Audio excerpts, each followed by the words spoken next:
Hello, my name is Justice Harris. Today I want to educate you on the pioneers who made a way for new artists like City Girls Mulatto and Megan Thee Stallion.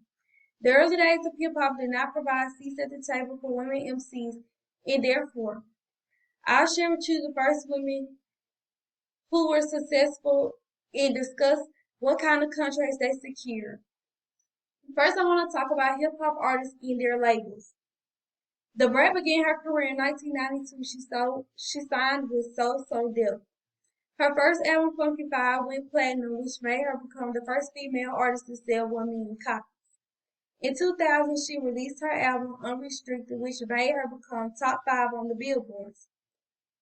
The group Salt and Pepper was signed to New Play Records, which made their best-selling record Pushing, which made them go platinum because they also sold over 1 million copies. In 1993, they released their fourth album, Very Necessary, which caused them to sell over 7 million copies worldwide. Lil' Kim signed a contract with Atlantic Records in 1996. Her album Hardcore sold more than 6 million copies. Queen Latifah's third album, Black Rain, was which made her become the first female artist to go gold. Eventually, she went to being in movies and doing talk shows. Foxy Brown signed to Def Jam in 1996.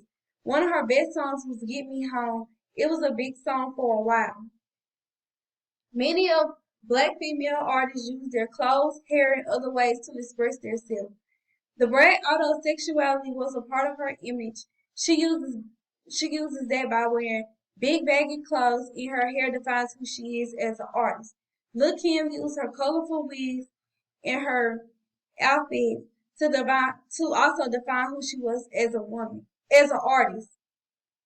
Salt and Pepper were real big trendsetters with their urban style.